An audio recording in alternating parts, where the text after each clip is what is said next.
Bienvenidos. En este video vamos a trabajar con el cálculo de amplitudes de ángulos determinados por dos rectas paralelas y una transversal. Para eso, primero tengamos en cuenta que, así como cuando se cruzan dos rectas se determinan cuatro ángulos convexos, cuando tenemos dos rectas cortadas por una transversal se generan 8 ángulos convexos. Estos 8 ángulos se pueden clasificar según su posición respecto de la recta transversal y respecto de su posición respecto de las rectas paralelas, según si están a un lado o al otro de la transversal o si están en la parte interna a estas dos rectas paralelas o en la parte externa. Por ejemplo, los ángulos correspondientes son aquellos que están en el mismo semiplano respecto de la transversal. Uno es interno y el otro es externo, pero además no son adyacentes. Por ejemplo, un ángulo correspondiente al ángulo 1 es otro que está al mismo lado de la transversal, es decir, de este lado. Ya que este es externo, el otro deberá ser interno, por lo tanto debería ser o 5 o 3, pero no debe ser adyacente, por lo tanto 3 no es. En este caso el correspondiente a 1 es 5. De la misma forma el correspondiente a 3 es 7, el correspondiente a 2 es 6 y el correspondiente de 4 es 8. La característica de los ángulos correspondientes es que cada par de ángulos correspondientes tiene la misma amplitud. En este caso entonces, el ángulo 1 y el 5 tienen la misma amplitud entre sí. El 3 y el 7 también tienen la misma amplitud entre sí, lo mismo el 2 y el 6, y lo mismo el 4 y el 8. Fíjense que además, el 3 y el 2 también tienen la misma amplitud entre sí por ser opuestos por el vértice. Lo mismo el 7 y el 6. Por lo tanto, el 3 tiene la misma amplitud que el 7, que tiene la misma amplitud que el 6 tiene la misma amplitud que el 2 y el 2 que el 3. Por lo tanto, todos los ángulos marcados en verde tienen exactamente la misma medida. De la misma forma, los ángulos 1, 4, 5 y 8 tienen también la misma medida. Es importante tener en cuenta que esta relación de igualdad de amplitudes de los ángulos es válida cuando se trata de rectas paralelas, que son cortadas por una transversal. Si no son paralelas, esta igualdad no se cumple. Por otro lado, los ángulos alternos son los que están en distintos semiplanos respecto de la transversal, es decir, uno en este lado y el otro en este lado. Pero además, o ambos son internos o ambos son externos. Recordemos que los internos son los que están entre las dos paralelas. Externos son los que están en la parte de afuera, tanto por acá como por acá. Entonces, si queremos dos ángulos alternos internos, tenemos que tomar dos ángulos que estén en distintos lados de la transversal y ambos en la parte interna de estas rectas. Es decir, por ejemplo, 3 es un ángulo alterno interno de 6, ya que están en distintos lados respecto de la transversal, pero además están los dos en la parte interna. Lo mismo el 5 y el 4 también son ángulos alternos internos. Como habíamos dicho antes, fíjense que en estos casos tanto el ángulo 5 como el 4 tienen la misma amplitud y el 3 y el 6 también tienen la misma amplitud entre sí. Los ángulos alternos internos tienen la misma amplitud. En el caso de los ángulos alternos externos, también buscamos ángulos que estén en distintos semiplanos respecto de la transversal, pero además que los dos estén en la parte exterior. Entonces, por ejemplo, el 1 y el 8 son ángulos alternos externos, ya que están a distintos lados de la transversal L, y además están los dos en la parte externa. Lo mismo ocurre para 2 y 7, son ángulos alternos externos, y de la misma forma que habíamos mencionado antes, tanto 2 y 7 tienen la misma amplitud, como 1 y 8 tienen la misma amplitud entre sí. Entonces podemos concluir que cada par de ángulos alternos, ya sean alternos externos o alternos internos, tienen la misma amplitud. Por otro lado, ángulos conjugados son aquellos que están en el mismo semiplano respecto de la transversal, es decir, ambos de este lado o ambos de este lado.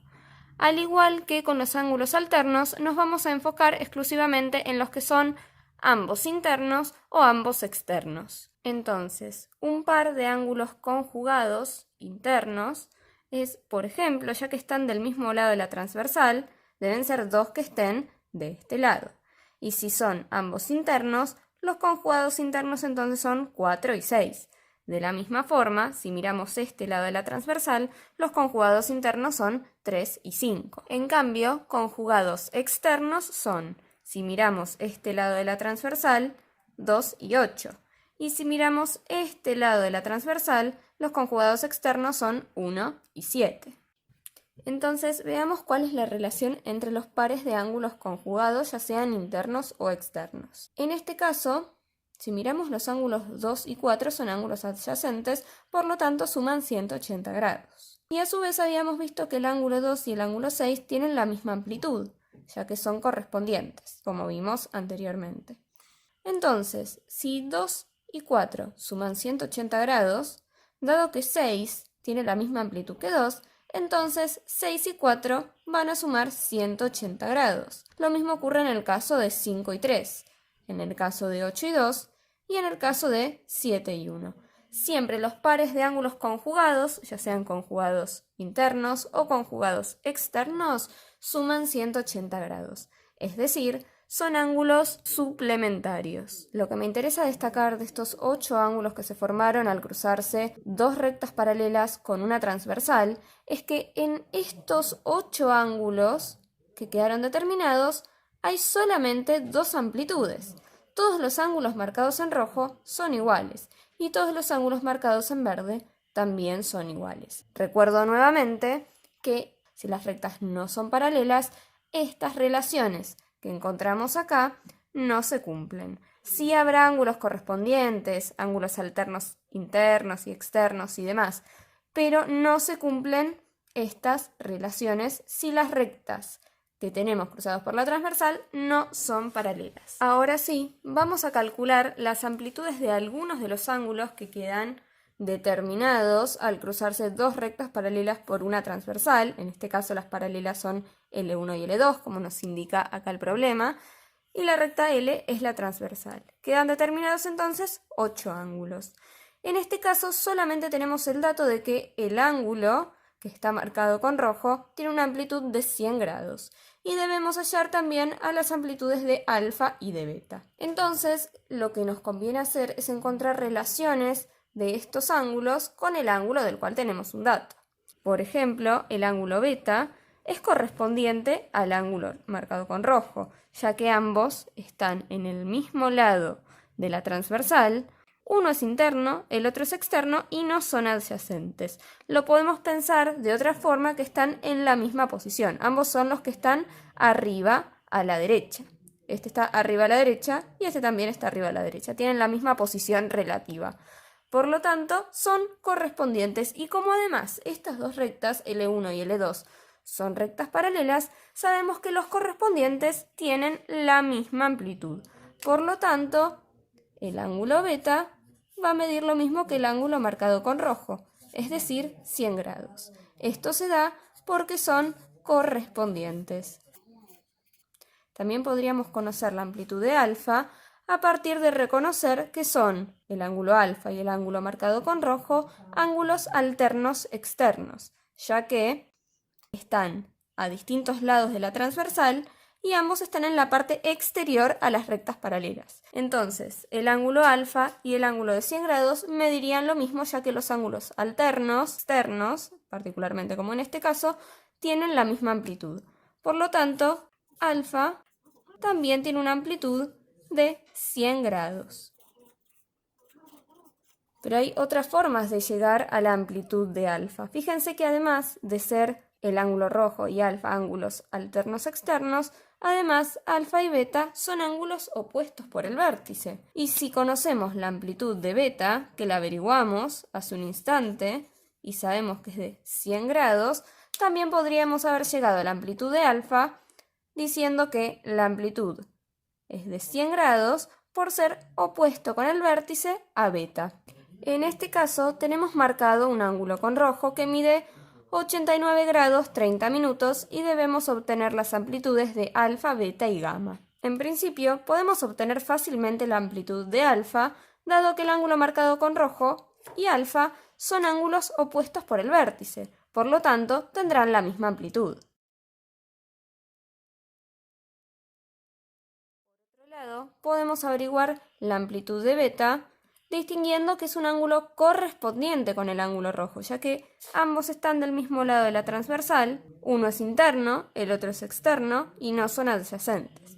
Por lo tanto, son ángulos correspondientes y dado que L1 y L2 son rectas paralelas, tienen la misma amplitud. Beta mide lo mismo que el ángulo marcado con rojo, es decir, 89 grados, 30 minutos, porque son correspondientes. Por otro lado, la amplitud de gamma también la podemos averiguar tomando distintos caminos. Podemos o bien relacionar a los ángulos alfa y gamma, que sabemos que son conjugados internos, ya que están del mismo lado de la transversal, es decir, son conjugados, y además ambos están en la parte interna de las rectas paralelas. Por lo tanto, son ángulos conjugados internos, y los ángulos conjugados internos suman 180 grados, son suplementarios. Además, fíjense que si miramos, los ángulos beta y gamma son ángulos adyacentes, dado que tienen vértice en común, un lado en común y sus lados restantes son semirrectas opuestas. Es decir, que también encontramos que beta y gamma suman 180 grados. Cualquiera de las dos relaciones que establezcamos implican lo mismo, implican que gamma más 89 grados 30 minutos suman 180 grados. Entonces, para hallar cuál es la amplitud de gamma, debemos hacer la siguiente resta: 180 grados menos 89 grados 30 minutos. Recuerden que para hacer esta resta, colocamos en las mismas columnas las unidades iguales: grados con grados, minutos con minutos, segundos con segundos. En este caso, 180 grados tiene 0 minutos y 0 segundos, y este ángulo también tiene 0 segundos. Entonces, para efectuar esta resta, recuerden que como no le podemos sacar 30 minutos a 0 minutos, lo que hacemos es pedir prestado un grado que equivale a 60 minutos. Es decir, pasamos uno prestado, equivale a 60 minutos. Acá entonces nos quedan solo 179 grados. Y nos quedan, entonces, 60 minutos menos 30 minutos, 30 minutos. Y 179 menos 89, 90 grados. Por lo tanto, la amplitud de gamma es 90 grados 30 minutos. En este caso, la situación cambia un poco, ya que en vez de tener dos rectas paralelas cortadas por una transversal, tenemos dos rectas paralelas, L1 y L2, como nos indica este dato, cortadas también por otras dos rectas paralelas, L3 y L4. Sabemos que son paralelas porque nos lo indica el dato que tenemos acá arriba. Y el único dato que tenemos es que el ángulo alfa tiene una amplitud de 83 grados. Pero además tenemos que hallar las amplitudes de beta, gamma, delta, epsilon y pi.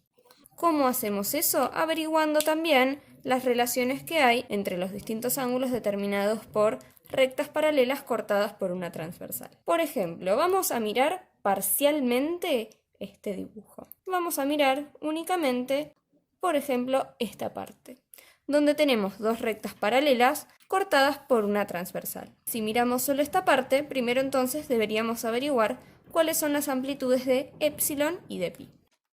Por un lado, sabemos que epsilon y alfa miden lo mismo, porque son correspondientes. Fíjense que están ambos del mismo lado de la transversal, los dos del lado derecho.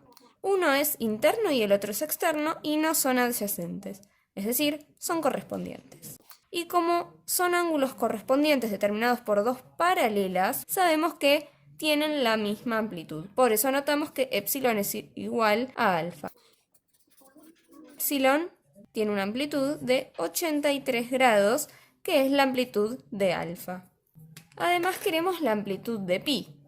¿Qué dato tenemos de pi? Sabemos, por un lado, que es adyacente al ángulo epsilon y además es conjugado externo de alfa. En ambos casos sabemos que, como son adyacentes, pi y epsilon suman 180 grados. Y además, como son conjugados externos, pi y alfa también suman 180 grados.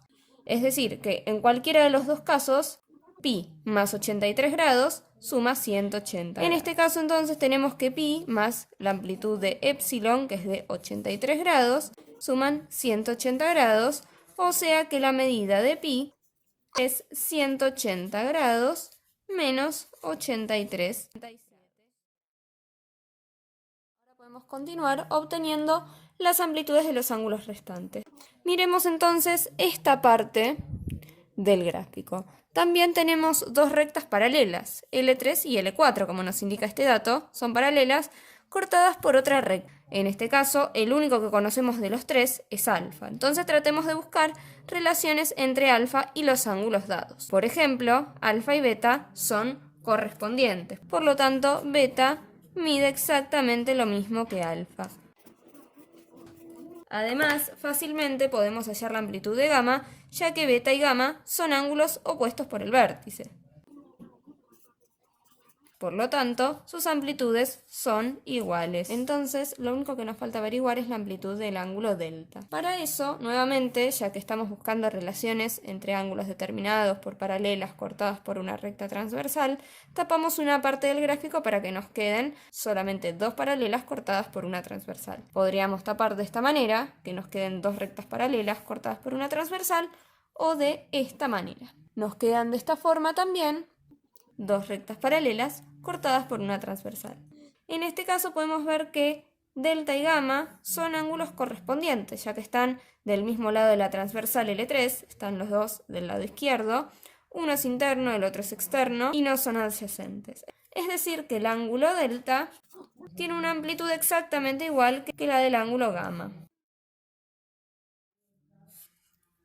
De esta forma, hallamos las amplitudes de los 5 ángulos de los cuales no conocíamos su amplitud a partir de estas relaciones entre los ángulos determinados por dos paralelas cortadas por una transversal. En este caso, nuevamente tenemos a dos rectas paralelas, L1 y L2, que son paralelas como nos indica este dato que tenemos acá, cortadas por una transversal, la recta L. Y en este caso no tenemos como dato a ninguna de las amplitudes de estos ángulos, sino que tenemos como datos a estas ecuaciones. ¿Cómo hacemos para resolver entonces a este problema? Así como vimos en el video de cálculo de amplitudes de ángulos utilizando ecuaciones, en este caso lo que podemos realizar es buscar relaciones entre estos ángulos de los cuales tenemos algún dato para poder obtener cuál es el valor de x y en consiguiente poder calcular las amplitudes de estos dos ángulos, alfa y beta, y luego poder calcular el resto de las amplitudes de los ángulos de la manera en que estuvimos calculándolas anteriormente. Pero para eso primero necesitamos conocer alguna de las amplitudes de los ángulos. Ojo con confundirse que la amplitud de estos ángulos no es x, sino que las amplitudes son el resultado de hacer estos cálculos una vez obtenido x. Para ponerlo en claro, primero entonces busquemos cuál es la relación entre estos dos ángulos, alfa y beta. Como podemos ver, estos ángulos, alfa y beta, son ángulos correspondientes. Están del mismo lado de la transversal, uno es interno, el otro es externo, y no son adyacentes. Además, como se trata de dos rectas paralelas, al ser correspondientes, tienen la misma amplitud. Es decir, que la amplitud de alfa es igual a la amplitud de beta. Es decir, que la amplitud de alfa, que es 7x menos 10, es igual a la amplitud de beta, que es 3x más 54 grados. Entonces, resolvemos esta ecuación llevando al mismo miembro, es decir, al mismo lado de la igualdad, a los términos que tienen a la incógnita y del otro lado a los términos que no tienen incógnita, para despejar a la x y averiguar su valor. Entonces, por ejemplo, si llevamos los términos que tienen incógnita al miembro de la izquierda, pasamos estas 3x al otro lado, ya que están sumando, pasan restando. Lo mismo hacemos con este término, que está restando, lo pasamos al otro lado sumando. Resolvemos cada una de las cuentas, este 4 que está multiplicando, ya que si no hay ningún signo es como si hubiera una multiplicación. Lo pasamos dividiendo al otro lado, que es lo mismo que dividir por 4 a ambos lados de la igualdad, que nos da como resultado que el valor de x es de 16 grados. Pero como dijimos antes, 16 grados no es la amplitud ni de alfa ni de beta, pero sí es un valor súper importante y necesario para averiguar las amplitudes de esos ángulos. ¿Cómo lo hacemos? Reemplazando a la letra X por el valor que ya averiguamos. Sabemos que en vez de escribir X, podemos escribir 16 grados y resolver esa cuenta. Entonces, la amplitud de este ángulo alfa es de 102 grados. La amplitud de beta la conocemos ya que la amplitud de alfa y de beta son exactamente la misma por ser correspondientes. Pero también podemos reemplazar a la X por el valor obtenido y verificar si nos da precisamente el mismo valor. Efectivamente, el resultado también da 102 grados, por lo tanto podemos afirmar que la amplitud de alfa y de beta son de 102 grados. Pero además la actividad nos pide averiguar la amplitud de gamma. En este caso podemos ver que beta y gamma son ángulos adyacentes, por lo tanto suman 180 grados. Es decir, que gamma más la amplitud de beta, que es de 102 grados, suman 180 grados. Por lo tanto, gamma es igual a 180 grados menos 102 grados, que da como resultado que gamma tiene una amplitud de 78 grados. Con esto terminamos la actividad, ya que averiguamos las amplitudes de todos los ángulos marcados y solicitados por esta actividad. Con esto entonces finalizamos el video del día de hoy. Espero que se haya comprendido lo trabajado. De todas formas, saben que ante cualquier duda pueden escribirme. Hasta la próxima.